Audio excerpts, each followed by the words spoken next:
The inner training of curative teachers had to start with absolute attentiveness, not only to the child in general and in particular, but also with regard to unusual ways in which the child presents himself or herself in life and to difficulties in life.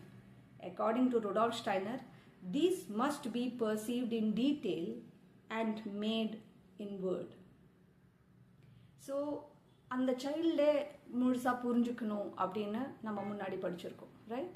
And இப்போ என்ன சொல்கிறாங்கன்னா, அந்த சைல்டுக்கு என்னென்ன difficulties, அந்த child என்ன சுச்சுவேஷனில் எப்படி behave பண்ணுறாரு அப்படின்னு புரிஞ்சுக்கணும், ஆஸ் வெல் ஆஸ் அது இன்வேர்டாக க்ரியேட் பண்ணணும். ஸோ இந்த இன்வேர்ட் க்ரியேஷன் அப்படின்னு சொல்லும்போது நான் என்ன புரிஞ்சுக்கிட்டேன்னா, அது ஒரு பெரிய டாஸ்க்காக நான் வைக்கல. நான் என்ன நினைக்கிறேன்னா, அதுக்கு ஒரு ஒப்பீனியன் கொடுக்காம இருக்கணும், அதுக்கு ஒரு ஜட்ஜ்மெண்ட் கொடுக்காம இருக்கணும். ஓ அப்போ அவன் இப்படி தான், ஓ அவன் ஹைப்பர் ஆக்டிவ்னால தான். என்னை பொறுத்த வரைக்கும் நான் என்ன ட்ரை பண்ணுறேன்னா, அந்த சைல்டு இப்போது கத்துறாரு இல்லை அடிக்கிறாரு இல்லை ஓடி போயிடுறாரு அப்படின்னா, oh the child runs away or the child is biting.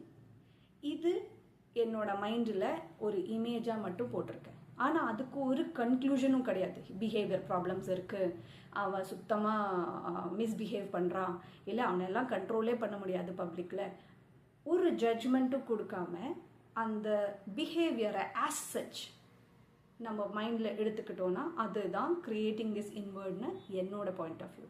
That helps because அந்த சைல்டுக்கு நல்லா தெரியறது that I am not pudding any judgement, ஒரு டேகோ ஒரு ஒரு ஒரு நேம் கொடுக்கல அதுக்கு அப்படின்னு. So that helps me to interact with the child better.